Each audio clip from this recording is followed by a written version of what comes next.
Mumtaz TV bersama menegakkan sunnah.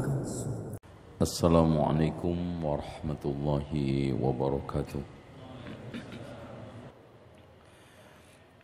Innal hamdalillah nahmaduhu wa nasta'inuhu wa nastaghfiruhu wa nastahdiih wa na'udzu billahi min shururi anfusina wa sayyiati a'malina. من يهده الله فلا مضل له ومن يضلل فلا هادي له أشهد أن لا إله إلا الله وحده لا شريك له وأن محمدا عبده ورسوله اللهم صل وسلم وبارك على محمد وعلى آل محمد كما صليت على إبراهيم وعلى آل إبراهيم إنك حميد مجيد. Alhamdulillah, pasca Ramadan kegiatan kajian dan ta'lim sempat berhenti karena Idul Fitri. Dan sekarang ini kita anggap perdana ya. Dan mudah-mudahan kita setelah Ramadan ini membawa semangat baru di dalam mengikuti kajian-kajian terutama di Namiroh ini.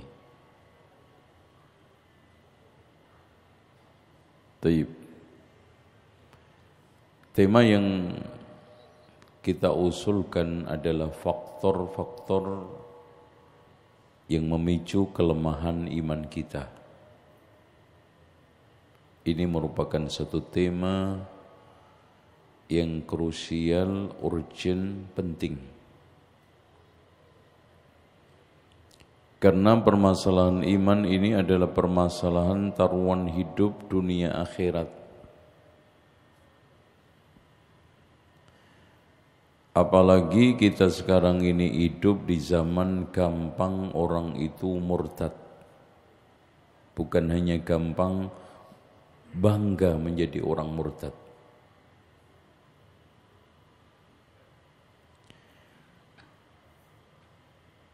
Kasus yang faktual yang sedang ramai di sosmed sekarang adalah sekecamatan murtad bareng-bareng di daerah Langkat. Sekarang ini sedang diurusi oleh majelis ulama. Dan selalu permasalahannya adalah permasalahan klasik, yaitu ekonomi. Meskipun klasik, itu memang krusial. Makanya Rasulullah itu menggandengkan doa Allahumma inni a'udzubika minal kufri wal faqri. Ya Allah, aku berlindung kepadamu dari kekufuran dan kefakiran. Kufur, fakir itu dekat. Bedanya qaf sama kaf. Kufrun, fakrun. Qaf sama kaf. Dan qaf sama kaf itu hurufnya berdampingan.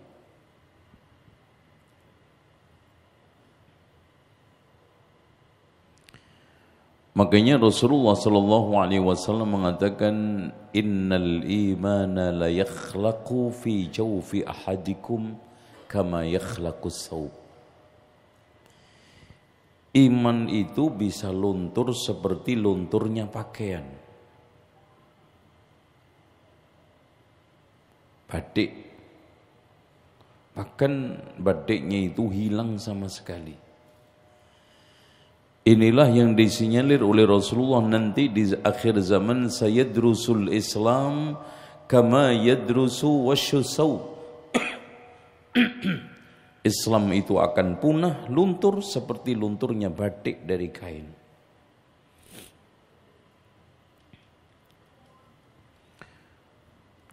Dan kita semua nggak bisa jamin, antum, ana.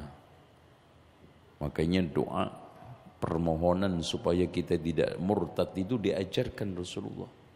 Allahumma inna nas'aluka imanan la yartad wa na'iman la yanfad wa murafaqata Muhammadin sallallahu alaihi wasallam fi a'lal jannatil khuld. Ya Allah, aku memohon kepadamu iman yang tidak murtad, nikmat yang tidak habis, dan bisa mendampingimu nanti ya Rasulullah di surga Muhammad. Dan itu harapan kita. Dan itu cita-cita tertinggi kita. Nah, sebagaimana iman itu menguat tambah ada faktornya, iman melemah juga ada faktornya. Di antara sekian faktor sebetulnya ada banyak. Mudah-mudahan dalam kurun waktu 60 menit saya bisa menyampaikan 15 poin. 15 ini faktor yang paling inti dan penting.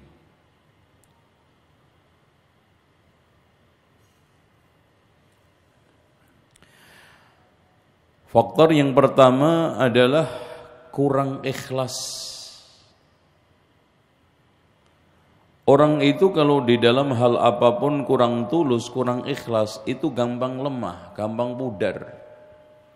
Rumah tangga enggak tulus, gampang lemah, gampang pudar. Enggak kuat menghadapi tantangan. Itu juga ngaji seperti ini, kurang ikhlas, kurang tulus juga gampang ngantuk. Gitu. Ngantuk. Tapi alhamdulillah antum ngantuk pun dapat pahala. Karena habis majelis seperti ini, malaikat itu lapor kepada Allah. Wahai malaikat, dan Allah maha mengetahui apa yang dilakukan. Jadi tanyanya Allah bukan enggak ngerti. Dari mana kalian? Dari majelis ilmu. Sedang apa mereka? Sedang memujimu, menyanjungmu ya Allah. Allah katakan, saya ampuni mereka semua. Kata mereka, ya Allah, di antara mereka ada yang datang iseng. Mereka saya ampuni, tetap berkat yang serius. Alhamdulillah. Silakan tidur. Ya, Masya Allah, itu main-main, udah dijamin. Amin ya Rabbal Alamin. Ya. Baik. Contoh fakta hadirin sekalian, rumah tangga yang begitu berat, naik turun sukacita. Itu kalau kedua mempelai suami istri menjalani tidak dengan ketulusan, itu gampang bubar. Ya. Karena kongsi rumah tangga itu kongsi di dalam kebaikan penuh dengan kesetiaan, dalam suka duka, untung rugi. Makanya kalau sekarang ada orang yang berkongsi rumah tangga itu pengennya senang terus, itu namanya piknik. Lah kalau mau untung terus, itu namanya kongsi dagang. Ya untung rugi, suka duka. Banyak susahnya juga, apalagi kalau sudah punya anak, itu sering saya katakan punya anak itu banyak susahnya daripada senangnya. Cuma alhamdulillah Allah menitipkan rahmat kepada setiap orang tua. Tiap orang tua itu senang disusahi anak. Tiap orang tua senang disusahi anak. Kalau enggak disusahi malah sedih. Ya enggak? Coba anak antum punya anak enggak pernah nangis. Itu, Masya Allah itu ribut cari tukang ruqyah. Ya, Pak Ustadz tolong ruqyah anak saya. Kenapa Pak? Nggak bisa nangis. Padahal nangis terus juga ribet, repot. Itulah hadirin sekalian yang dikatakan oleh Rasulullah sallallahu alaihi wasallam, Al-waladu mabkhalatun majbanatun majhalatun maftanatun. Anak itu bikin bodoh orang tua, pengecut orang tua, bakhil orang tua, sedih orang tua. Fitnah. Tapi alhamdulillah seneng aja. Antar jemput anak pagi ke sekolah tiap hari, enggak pernah dijalankan dengan berat hati. Kenapa? Karena rata-rata di sana ada ketulusan. Di dalam beragama juga seperti itu, Pak. Kita ngaji seperti ini secara duniawi dapat apa? Kadang-kadang kita beragama itu banyak rintangannya, gangguannya, yang dibutuhkan kesabaran. Kalau kita tidak menjalani penuh dengan ketulusan, berat. Wa ma umiru illa liya'budu sholat. Coba antum wirawiri tiap hari ke masjid. Dapat bonus juga enggak, dapat THR juga enggak, dapat apa? Yang bikin enteng kaki kita pergi ke masjid adalah ikhlas. Yang bikin enteng kita sekarang ke majelis ilmu adalah ikhlas. Yang bikin kita itu tidak berat menghadapi perjuangan itu ikhlas. Tapi juga harus diperhatikan sisi yang berikutnya, ikhlas benar. Bener tok enggak ikhlas enggak diterima, ikhlas tok enggak bener juga enggak diterima.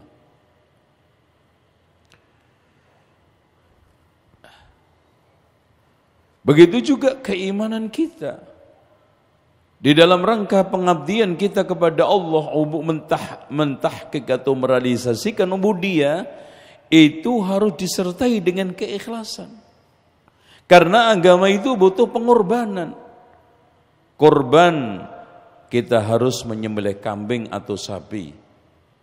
Itu kalau enggak ada keikhlasan berat. Apalagi manusia itu khuliqal insanu halu'a idza massahu syarru jazua. Watak dasar manusia itu selalu diciptakan keluh kesah kalau dia tertimpa keburukan, maksudnya kesusahan, kemiskinan, keluh kesah. Wa idza massaul khairu manu'a, tapi kalau dia mendapatkan satu kebaikan, khair yang dimaksudkan adalah harta, bakhil. Nah, karena 60 menit itu jatahnya 15, berarti 2 menit. Sekarang kita masuk faktor yang kedua. Faktor yang kedua yang menyebabkan orang itu imannya lemah adalah konsistensi yang emosional. Apa itu konsistensi yang emosional? Orang kadang-kadang di dalam beragama itu sungguh-sungguh serius, tetapi tidak didasarkan ilmu, cuma perasaan. Semangat yang didasarkan perasaan itu gampang bubar. Ngaji semangat, tapi semangatnya itu dia didasarkan ilmu. Kenapa saya harus ngaji? Kenapa saya harus mencari ilmu? Tujuannya apa? Gampang datang, gampang pergi.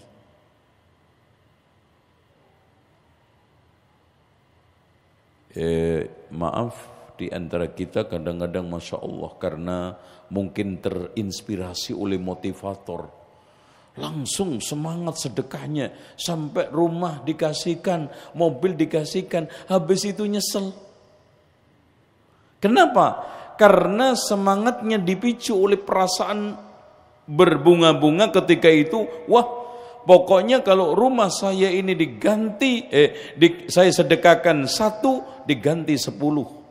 Mobil 1 diganti 10. Coba kalau mobil 10, ya hilang. Kan gitu. Padahal Rasulullah SAW sudah pesan di dalam soal infak menginfak itu nggak boleh lebih daripada 1/3. Makanya ketika Sa'ad bin Waqqas sakit berat, sementara anak perempuannya cuma 1 dan kaya raya, ya Rasulullah, aku akan hibahkan, infakkan harta saya ini 2/3. Jangan, separuh, jangan 1/3. 1/3 itu sudah banyak. Kenapa alasan Rasulullah real? kamu tinggalkan anak cucu kamu berkecukupan, itu lebih baik daripada nanti minta-minta ngatong. Karena pada akhirnya kalau seperti itu kita dosa. فَلْيَخْشَ الَّذِينَ لَوْ تَرَكُوا مِنْ خَلْفِهِمْ ذُرِّيَّةً ضِعَافًا خَافُوا عَلَيْهِمْ. Hendaknya seorang mukmin itu khawatir meninggalkan anak cucunya komprat, berantakan, kacau balau dalam masalah ekonominya. Di'af, lemah ekonomi. Ayat ini jelas-jelas lemah yang dimaksudkan adalah lemah harta.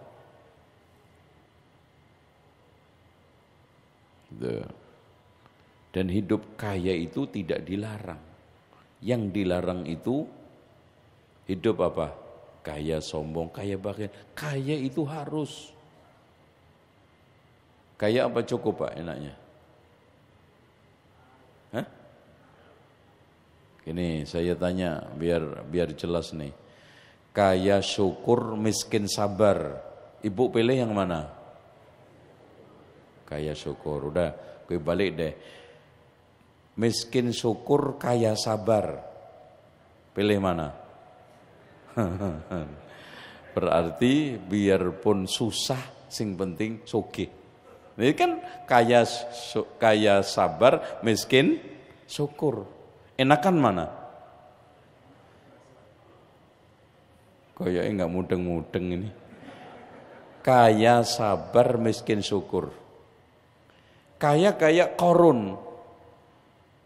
Miskin sekarang ini kayak Ayub. Pilih yang mana? Enggak dua-duanya Ustaz. Ini wong Lamongan asli. Itu.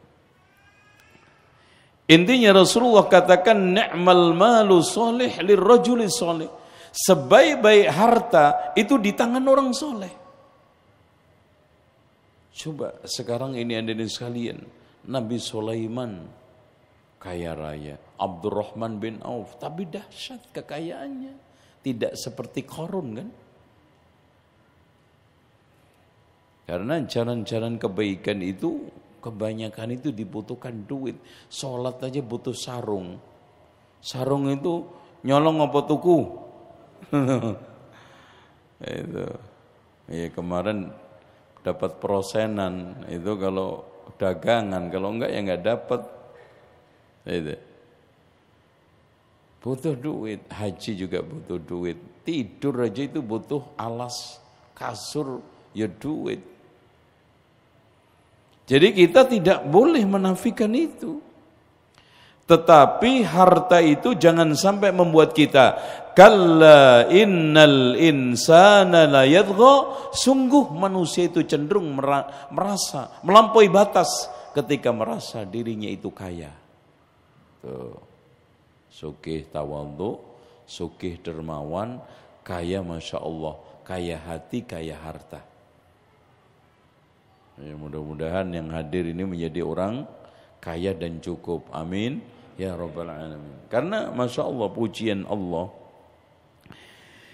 Innal muttaqina fi jannatin wa na'im. Fakihina bima atahum rabbuhum.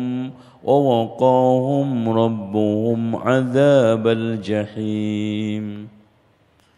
Dalam ayat lain, Innal muttaqina fi jannatin wa na'im akhidina ma atahum rabbuhum innahum kanu qabla dhalika muhsinin. كانوا قليلا من الليل ما يهجعون وبالأسحار هم يستغفرون وفي أموالهم حق للسائل والمحروم. Orang muttaqin itu cirinya qiyamul lailnya kenceng, waktu sahur istighfar, kepada hartanya infak. Masya Allah Pak, coba. Di sini dua ayat itu memberikan satu kesan, orang ahli tahajud itu kaya. Kalau nggak kaya, nggak punya duit, gimana bisa infak? Gitu. Jelas. Innal muttaqina fi jannatin wa uyun.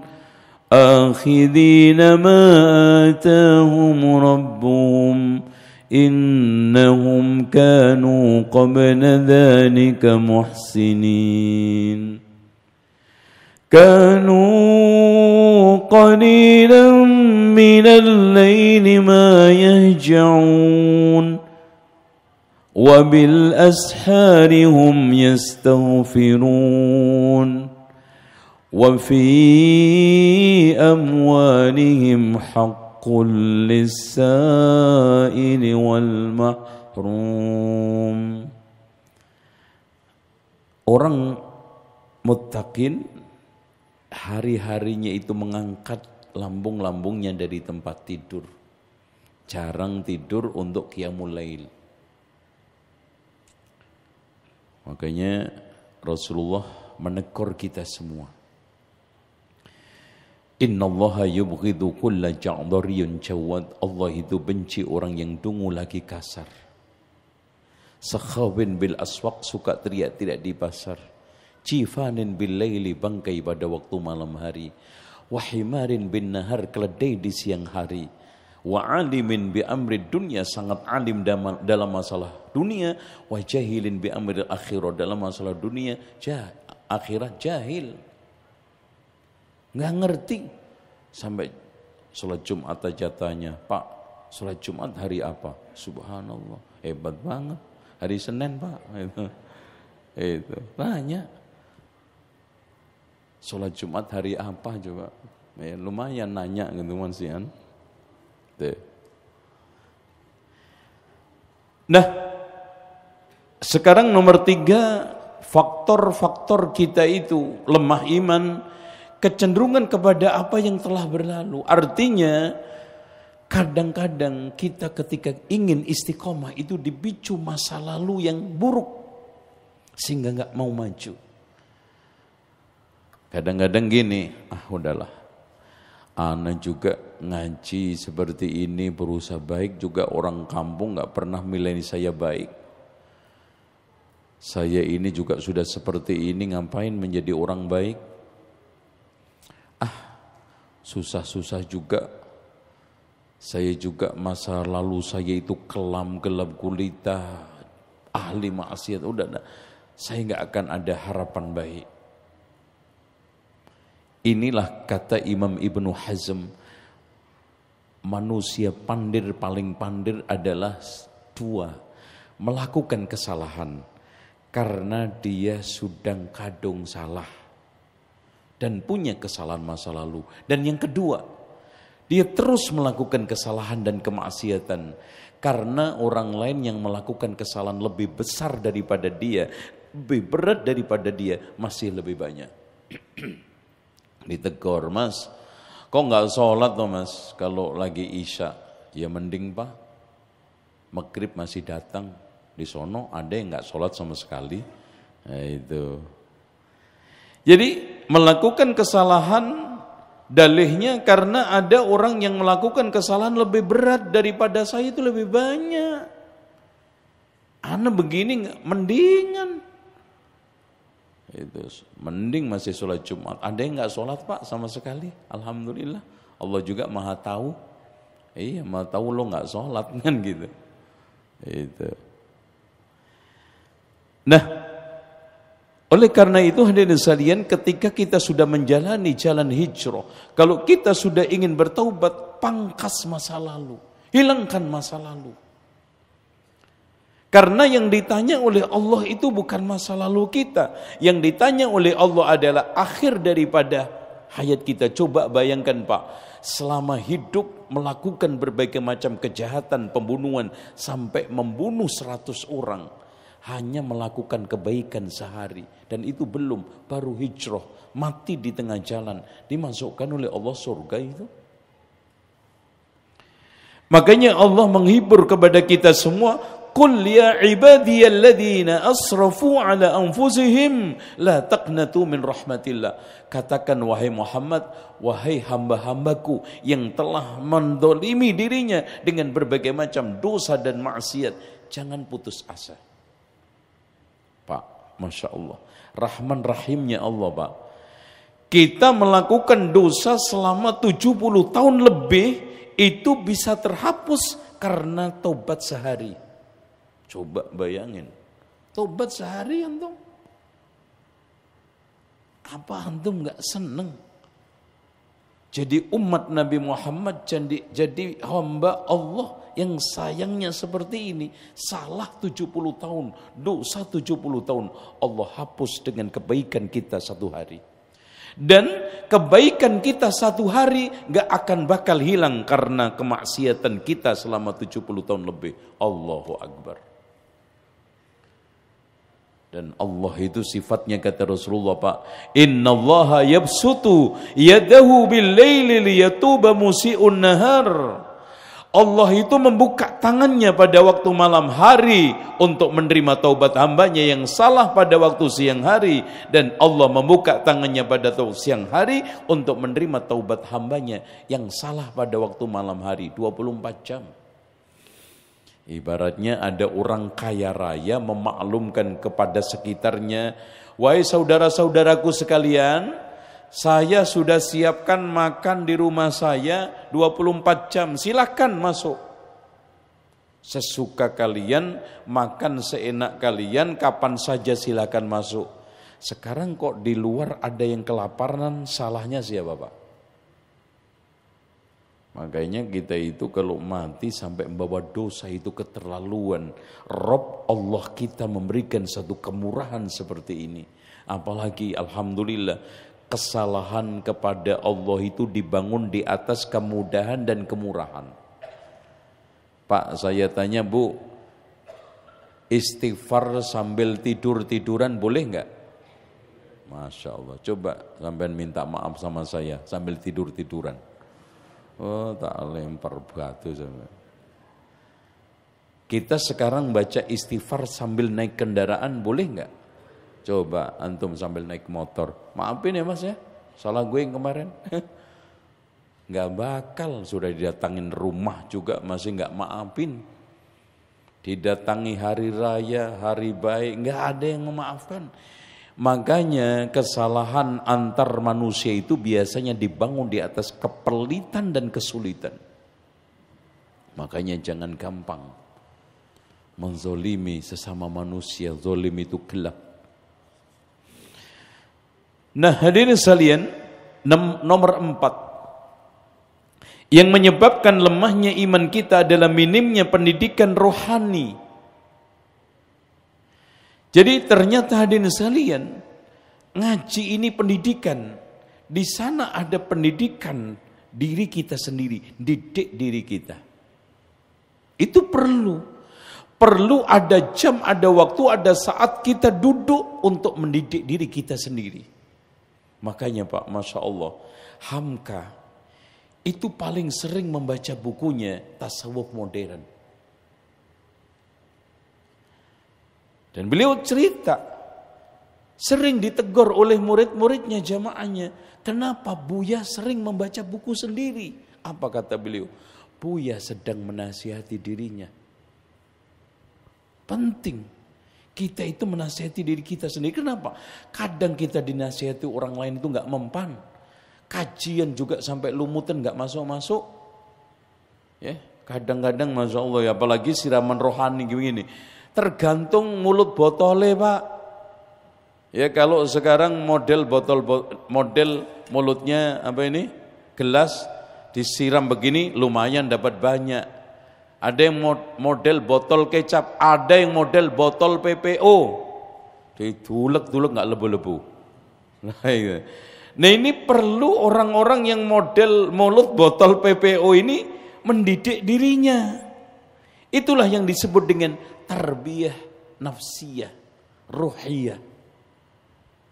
Contoh sekarang gini, Antum sudah berkali-kali dengar sholat jamaah itu penting. Tapi kan masih males ke masjid. Nah, untuk mendorong ke masjid, semangat ke masjid, ayo mas. Sekarang langkahkan, duwe motor, duwe mobil, ayo sekarang pakai. Itu dibutuhkan pendidikan pribadi kita. Wirawiri membiasakan ke masjid. Bangun malam itu kan ustadz manapun gak akan bisa membangunkan kalau antum sendiri gak bangun. Meskipun udah dikasih dalil seomyok tentang pentingnya tahajud. Betapa banyak di antara kita sudah mendengarkan di Namiro ini tentang pentingnya qiyamul lail, tahajud. Tapi sampai hari ini tahajud masih malas.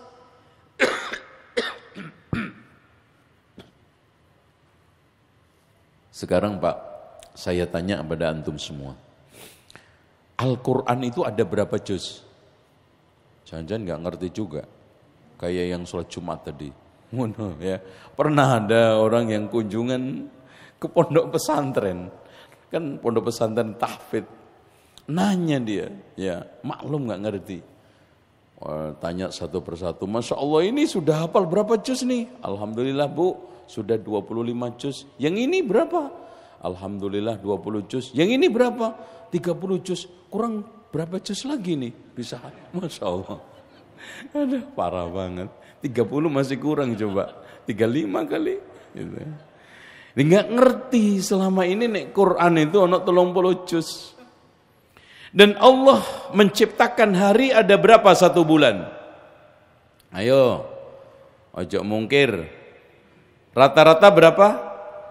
Berarti satu hari satu lanjutin. Oh menang, janji ya. Itu. Satu hari satu caranya sampai tahajud. Kan tahajud itu boleh bawa mushaf. Quran itu Pak, per juz itu 10 lembar. Berarti antum sekarang 2 rakaat, 10 salam. Ini mana? Witir 3 rakaat selesai kok. Ini mendidik. Jadi hadir wirawiri, Masya Allah, memerangi hawa nafsu. Sekarang saya tanya sama antum semua. Main mata dengan perempuan yang tidak halal termasuk dosa enggak? Disampaikan berkali-kali enggak ke Ustadz ini? Nek ono wedok bening sampai nesik ngelirik kan? Nah itu perlu dididik. Mata ini harus dididik. Iki duduk bojomu enggak halal, tunduk, merem, ya enggak merem ya, nek merem malah nabrak itu kan gitu. Ini perlu pendidikan toh. Gitu. Jadi membaca Al-Qur'an perlu pendidikan. Sekarang sudah tahu satu huruf itu mendapatkan satu kebaikan dilipatkan 10 kali. Bahkan Rasulullah mengatakan, saya tidak mengatakan alif lam mim itu satu huruf, tapi alif satu huruf, lam satu huruf, mim satu huruf. Tapi coba kegemaran kita membaca Al-Quran tadarrus itu cuman kalau Ramadan. Ramadan pun kemarin ya khatam ping piro ya? Yang 6 kali angkat tangan dapat hadiah nih dari pengurus masjid. 4. Oh, Masya Allah. Ya, coba sekali-kali kita itu mendidik diri kita pergi iktikaf, terus kemudian ikut sholat tarawih di Masjidil Haram terakhir. Sekali tarawih baca 2 juz, apalagi kunut itu sampai kemeng. Wah itu. Jangan sekarang ini lam yalid walam yulad, mencolat mencalit. Jadi yang disenengin orang sekarang itu sholat itu jundal-jundil, gebek-gebek, mencolot. Itu yang disenangi. Makanya sampai ada yang menjudikan sholat tarawih. Masjid itu dijudikan Pak. Ayo kamu nebak mana yang paling duluan selesai. Wah itu, masjid itu dibikin tebak-tebakan Pak. Saya nebak Masjid Al-Hidayah, antum apa? At-Taqwa. Nah, ternyata selesai duluan At-Taqwa, alhamdulillah. Butuh dididik. Makanya Rasulullah mengajarkan doa kepada kita, ya muqallibal qulub, sabbit qalbi ala dinik. Itu proses mendidik diri. Orang lain lebih daripada saya hanya menyampaikan dalil, semuanya insya Allah nangkep lah. Wong speaker kewerasing ini masuk nggak nangkep sampean. Tapi daya tangkap itu bisa sama, tapi daya serap akhirnya menjadi suatu pemahaman, apalagi terwujud dalam amalan, itu beda-beda tergantung masing-masing mendidik dirinya. Nah sekarang antum kan tahu dalilnya sodako. Punya duit suruh sodako ya masih pelit loh. Itu butuh pendidikan. Ustadz nggak bisa didik lagi. Ustadz itu nggak bisa maksakan sodako terus disuruh mengeluarkan duit dari dompet. Nanti jadi masalah. Ustadz hanya mengatakan, qala Rasulullah sallallahu alaihi wasallam, Rasulullah mengatakan setiap hari malaikat turun dua. Yang satu mengatakan, ya Allah berikanlah ganti orang yang infak. Yang satunya mengatakan, ya Allah berikan kehancuran orang yang pelit. Tapi ya tetap pelit ya. Karena kurang pendidikan. Oke, nomor 6 sekarang. Nomor 5. Dangkalnya pemahaman tentang ibadah. Kadang-kadang orang itu lemah iman karena memahami ibadah itu dangkal, parsial. Mereka menganggap namanya ibadah itu sholat. Contoh aja Pak, banyak orang jamaah haji umroh yang namanya ibadah itu cuman sholat ke raudhah. Sementara berangkatnya ke raudhah, adab-adab ke raudhah, tata tertib ke raudhah, tidak nyikut orang, tidak nendang orang, itu nggak dianggap ibadah. Padahal ibadah itu kata para ulama segala sesuatu yang dicintai oleh Allah, baik perubah ucapan dan perbuatan, termasuk Masya Allah, wa fi but'i ahadikum sodaqah, di kemaluan kalian itu ada sedekahnya. Loh, ibadah sampai di situ loh. Makanya kenapa ibu-ibu kalau nolak diajak suami berhubungan intim itu dikutuk malaikat, karena itu ibadah yang paling sakral. Ngerti enggak? Kok diem loh? Kadang-kadang sebagian wanita itu kalau diajak hubungan intim suaminya, giliran musim panas kepanasan, giliran adem kadem mendekapan, musim tuan dua, musim adem sama panas. Itu. Dengan demikian nyekolahin anak juga ibadah. Antar jemput ibu-ibu ke sekolah tiap hari itu ibadah loh. Nyingkirkan penghalang dari jalan itu ibadah. Bahkan dimasukkan oleh Allah, oleh Rasulullah SAW, al-imanu bid'un wa sab'una syu'batan. Iman itu 70 lebih cabang. A'laha yang paling tinggi qaulu la ilaha illallah wa adnaha imatatul adha anit thariq, yang paling rendah menyingkirkan penghalang dari jalan. Masya Allah. Nih lihat beling pecah di tengah jalan, turun dari motor, itu ibadah. Nah ini malah bikin tindak di jalan. Iya Pak, saya tanya, ibadah enggak itu? Pak, saya tanya sekarang, jalan umum ini pajaknya sama atau beda-beda? Semua para pengendara mobil sama motor punya hak sama enggak? Ya kok bikin malimah di jalan, kadang-kadang ditutup, dosa itu. Coba bayangkan orang yang mau ke rumah sakit, orangnya mau lahiran, itu mendadak muter akhirnya lahiran di jalanan. Cuman belain orang apa? Dangdutan, jogetan coba. Yang lain susah, yang satunya joget. Coba. Ya kalau mau rame, mau megah, ya nyewa gedung.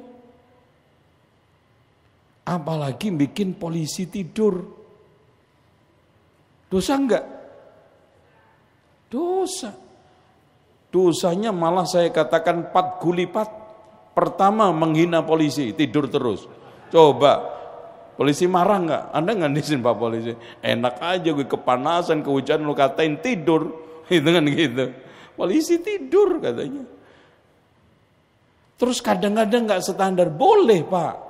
Boleh kita bikin polisi tidur dalam kata orang awam itu, tapi harus izin ke Dishub. Di sana ada kriterianya. Jalan mana yang bisa dikasih polisi tidur, ketinggiannya, kelebaran itu ada kriterianya. Kadang-kadang ngawur, kecil, tinggi. Masya Allah, udah kau mencentang kan gitu. Coba, kalau yang naik itu motor itu orang soleh. Kalau orang-orang sekarang ini awam, samar gledek gitu kan gitu. Ngumpat kan gitu. Dosa. Belum lagi dia nyungsep di situ, dosa lagi. Nah itu. Jadi banyak dosa-dosa sosial yang kita perbuat. Makanya mentaati lalu lintas. Rambu-rambu lalu lintas itu termasuk ibadah. Itu. Dan ini banyak dilanggar. Saya itu kagum ya Pak ya. Ketika saya di Jerman itu. Orang-orang di sana itu bisa tertib. Enggak ada orang yang pakai bau jalan. Di sini trotoar dipakai sama motor. Lawan arus biasa. Bahkan jarak antara mobil satu dengan mobil yang lainnya. Itu bisa diterabas mobil yang darurat-darurat itu kan ada. Itu bisa lawan arah Pak. Apalagi kalau ada kebakaran. Itu bisa lawan arah. Bisa pakai bau jalan. Di sana itu kejahatan itu bisa didetek dalam waktu 5 detik. Ya, apalagi di Berlin kota pusatnya itu. Coba aja saya ketika ke Korea Selatan itu. Di setiap fasos itu ditanami buah-buahan Masya Allah. Nggak ada satupun yang berani nyentuh. Karena sudah dimaklumkan oleh Dinsos bahwa setiap buah-buahan yang ditanam di fasos-fasos itu untuk orang-orang jompo dan cacat. Dia ada perasaan gengsi, saya ini waras, masa ngambil milik orang cacat. Jadi lengkeng, duku, buah-buahan, Masya Allah itu. Kalau di sini dikarungin, karungin, habis itu. Wah, saya ketika naik bus itu kan ada tulisan bangku disabilitas. Gak ada satupun yang berani naik kalau memang tidak cacat. Coba di sini waras make itu. Jadi ini semua kenapa? Karena menganggap ibadah itu cuman sholat, ibadah itu puasa, padahal seluruh kebaikan yang dicintai Allah itu ibadah. Tuh. Terus kemudian nomor 6, lalai di dalam melaksanakan ibadah sehari-hari. Ini termasuk zikir pagi, zikir sore, termasuk zikir setelah sholat. Ibadah hari-harian ini ada. Kenapa Pak? Kenapa ibu-ibu sekalian Allah membuat ibadah itu ada harian per detik, ada per minggu, ada per bulan. Contoh aja puasa. Masya Allah ya, puasa itu ibadah paling indah. Apalagi Daud sehari ngisi, sehari nguras. Sehat. Kalau nggak bisa seminggu ngisi, seminggu nguras. Ngurasnya hari apa? Senin sama Kemis. Kenapa Senin? Biasanya Jumat, Sabtu, Minggu makan pol-polan, dikuras hari Senin. Nanti Selasa, Rebu kuras lagi, Kemis. Sehat. Kalau nggak bisa, minimal dikuras sebulan sekali. Itu tanggal berapa? 13, 14, 15. Kenapa tanggal itu? Berdasarkan penelitian yang hasilnya cukup mengejutkan. Kenapa Rasulullah mensyariatkan kita puasa tanggal 13, 14, 15. Ternyata pada tanggal-tanggal itu gravitasi bumi sedang kuat-kuatnya. Makanya dari penelitian itu ditemukan orang-orang temperamental, emosional, dan pecandu narkoba itu kumat tanggal-tanggal itu. Antum ingetin aja, suami istri tengkar tanggal berapa? Suka-sukanya itu. Tanggal itu. Karena darah udah mulai kental, belanja udah mulai kering. Nah itu pas banget itu. Makanya dikendorin pakai puasa. Nanti tanggal 16 netralisir, 17 atau 19 atau 21 dibekam. Masya Allah. Itu. Kemudian selanjutnya nomor 7. Sedikit menuntut ilmu. Hadirin sekalian, perlu diketahui bahwa sebaik-baik ibadah adalah menuntut ilmu. Yarfa'illahu alladhina amanu minkum walladhina utul ilma darajat. Loh, udah selesai ya? Udah Pak? Oh, masih? Oh, alhamdulillah. Kurang dikit. Karena saya mungkin harus meluncur ke Jawa Tengah, ke Jakarta nih ya, malam hari ini. Baik. Menuntut ilmu, Pak. Makanya dikatakan oleh para ulama, menuntut ilmu itu ibadatul qalbi wa sholatus sirri, ibadah hati dan sholat rahasia. Tampak duduk seperti ini. Orang yang di luaran sana, ngapain orang itu duduk-duduk bengang-bengong, kurang kerjaan.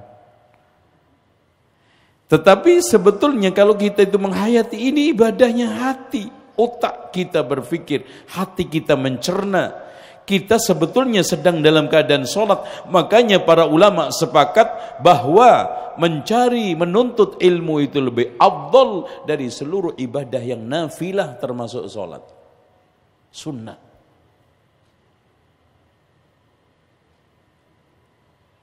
Dan itu yang dimaksudkan adalah mencari ilmu agama.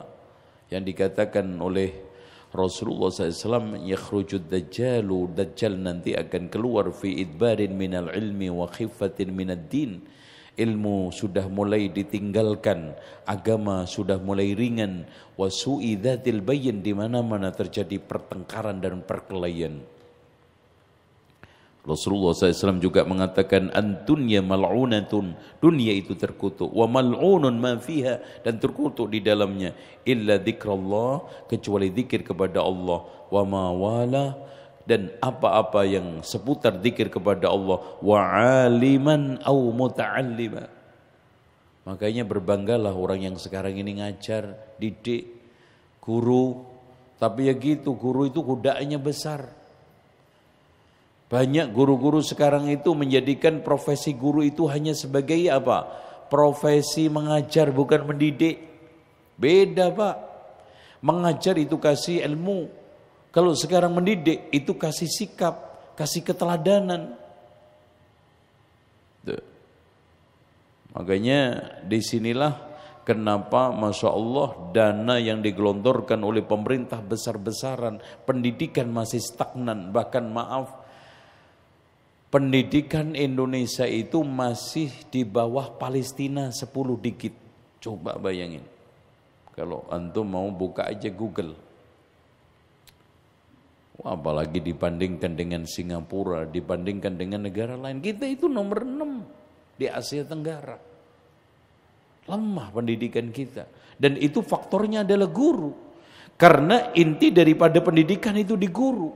Sekolah bisa apa adanya. Sekarang ini sarana prasarana mungkin terbatas, tapi kalau dedikasi dan roh, spirit guru itu hebat, berhasil kok. Lihat aja itu Laskar Pelangi. Cek fasilitasnya apa, sarana prasarananya apa. Sekolahannya aja itu bolong-bolong. Pak, tolong diperhatikan. Sekolahan-sekolahan yang didirikan oleh ulama-ulama kita zaman Belanda itu kenapa lebih berhasil daripada zaman sekarang? Sekolah yang sekarang ini pondok pesantren yang dirancang oleh Kiai Hasyim Asy'ari, yang dirancang oleh sekarang ini ulama-ulama lebih berhasil, padahal mereka itu merancang pendidikan pada zaman penjajahan loh. Sekarang sudah disubsidi, ada dana bos, ada dana ini. Kenapa hasil pendidikan sekarang masih minim? Ini tanda tanya. Karena kadang-kadang hanya dijadikan sebagai profesi belaka, bukan pengabdian. Baik. Dengan demikian ilmu terutama agama, terutama guru PAI ini harus bangga. Jadikan itu sebagai ladang surga, ladang pahala, bukan hanya sekarang ini kerjaan belaka. Guru dituntut untuk menjadi 3 tenaga. Yang pertama pengajar karena memberikan ilmu pengetahuan, melatih karena memberikan keterampilan, mendidik karena memberikan sikap nilai dan keteladanan. Makanya fungsi guru itu enggak enteng. Ya. Insyaallah. Nah, yang terakhir ini karena sudah malam ini, sudah kurang sedikit futur. Nah, ini Pak, di antara sekian sebab lemahnya iman, faktor lemahnya iman adalah futur.